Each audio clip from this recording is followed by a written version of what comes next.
Assalamualaikum warahmatullahi wabarakatuh. Teman-teman semuanya, teman-teman seperjuangan. Hari ini kami dari kelompok 10 akan melakukan presentasi tentang sejarah penggunaan uang sejak masa Rasulullah SAW sampai sekarang. Nah, di kelompok anggota 10 ini itu terdiri dari Senapati Ahmad Arif dengan NIM 2024 07 20059. Terus ada saya Rishad Ida Roshidi dengan NIM 2024 07 164. Lalu ada Farik Nasrul Prasetyo dengan NIM 2024 07 151.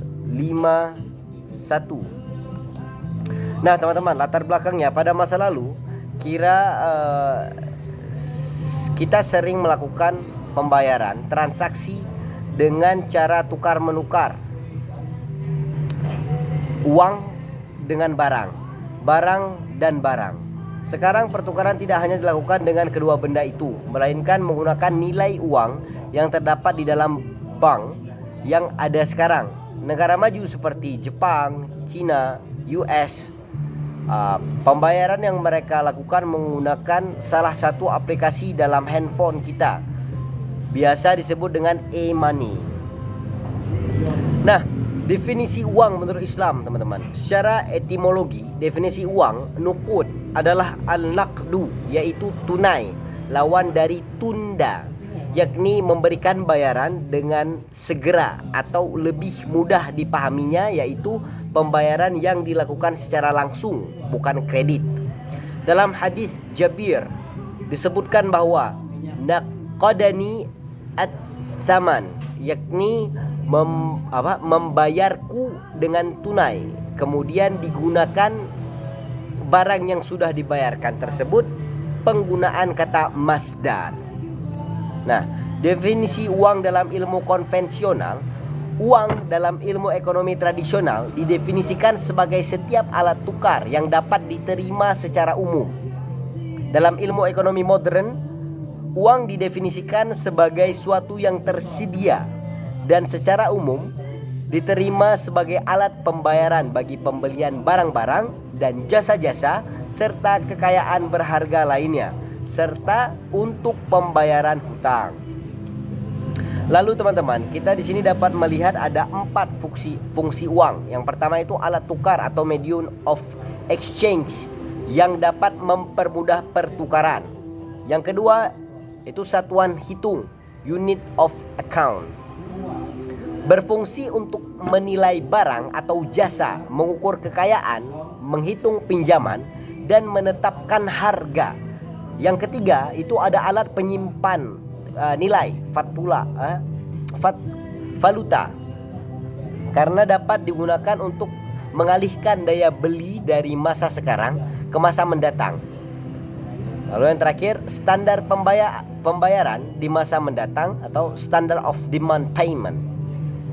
Nah, teman-teman, ada jenis-jenis uang. Yang pertama itu ada uang kartal. Nah, uang ini itu sering pula disebut sebagai common money. Jadi uang ini itu adalah alat bayar yang sah dan wajib digunakan oleh masyarakat dalam melakukan transaksi jual beli sehari-hari. Selanjutnya itu ada uang giral. Uang giral ini adalah uang yang memiliki masyarakat dalam bentuk simpanan atau yang kita kenal dengan sebutannya deposito, yang dapat ditarik sesuai kebutuhan kita. Nah, sejarah pengetahuan dan berlakunya uang kertas. Oke, selanjutnya ini teman-teman, kita akan mendengarkan bagaimana sih sejarah pencetakan dan berlakunya uang kertas yang akan dijelaskan oleh teman kita, yaitu Farik Nasrul Prasetyo. Kepada Farik Nasrul Prasetyo, waktu dan tempat kami persilakan. Baik, saya akan melanjutkan yaitu sejarah uang dari masa ke masa. Yang pertama adalah masa Rasulullah SAW. Ketika Nabi Muhammad SAW diutus sebagai Nabi dan Rasul, beliau menetapkan apa yang sudah menjadi tradisi penduduk Mekah. Beliau memerintahkan penduduk Madinah untuk mengikuti ukuran timbangan penduduk Mekah. Ketika itu mereka bertransaksi menggunakan dirham dalam jumlah bilangan, bukan timbangan. Rasulullah SAW bersabda, timbangan adalah timbangan, penduduk Mekah, sedangkan takaran penduduk Madinah. Lalu kemudian di masa Khulafaur Rasyidin, pada masa Abu Bakar hingga Ali bin Abi Thalib, dinar dan dirham tetap digunakan. Lalu Umar mencetak dirham Islam dengan standar berat. Utsman menambahkan simbol Islam seperti Allahu Akbar dan aksara Kufi, sedangkan Ali melanjutkan dengan tulisan Kufi seperti Bismillah dan Robbi Allah. Lanjut di masa Bani Umayyah, pada dinasti Umayyah, Muawiyah masih memakai model Sasanid dengan tambahan kata tauhid. Lalu Abdul Malik bin Marwan tahun 76 Hijriah mencetak mata uang berciri Islam yang menstabilkan politik ekonomi dan mengurangi permasalahan pemalsuan. Bahkan pelaku dihukum berat. Akhirnya dinar Umayyah terkenal halus, akurat, dan murni. Lalu kemudian dilanjut dengan masa Abbasiyah, Utsmaniyah, dan setelahnya. Pada masa Abbasiyah, percetakan uang melanjutkan sistem Umayyah dengan perubahan nilai dirham. Dinasti Fatimiyah banyak menghasilkan dirham campuran sehingga nilainya turun. Masa Mamalik yang di masa Mamalik, uang tembaga menjadi utama karena faktor perdagangan perak, impor tembaga, dan konsumsi perak. Kemudian Utsmaniyah tahun 1839 menerbitkan uang kertas sebagaimana yang sempat merosot nilainya. Hingga Perang Dunia I, uang kertas resmi menggantikan emas dan perak, dan diakui sebagai alat pembayaran serta bentuk kekayaan. Selanjutnya akan dijelaskan oleh Mas Sena. Kami persilahkan.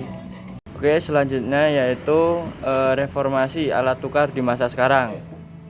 Majunya teknologi pada masa sekarang yaitu menyebabkan banyaknya perubahan dalam sistem pembayaran dan transaksi jual beli.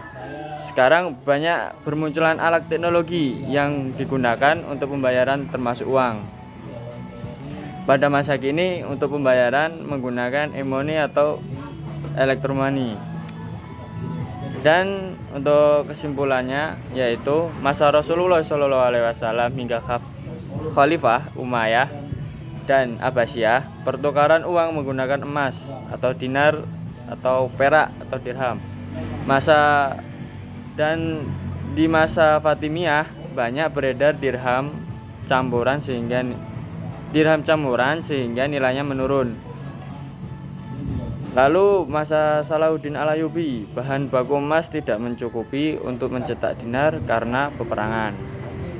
Dan di masa Perang Dunia ke-1 1914, Turki dan negara lain memberlakukan uang kertas sebagai alat pembayaran sah dan menggantikan emas dan perak. Dan yang terakhir yaitu masa sekarang muncul uang elektronik atau e-money yang lebih praktis dan mudah digunakan. Nah, alhamdulillah teman-teman, kita sudah mendengar kesimpulan dan penjabaran dari dua teman kita, yaitu Mas Farik dan Mas Sena. Nah, selanjutnya itu teman-teman bisa mengirimkan pertanyaan di dalam grup jika teman-teman menginginkan, dan kami nanti akan menjawabnya melalui via chat. Nah, terima kasih teman-teman. Kami ucapkan selalu menjaga kesehatan karena memang cuaca lagi mulai buruk, banyak yang flu, banyak yang batuk, dan banyak juga yang meriang. Tapi semoga teman-teman kita tetap dalam penuh kasih sayang, dan semoga kita dirahmati oleh Allah yang Maha Penyayang. Terima kasih. Assalamualaikum warahmatullahi wabarakatuh.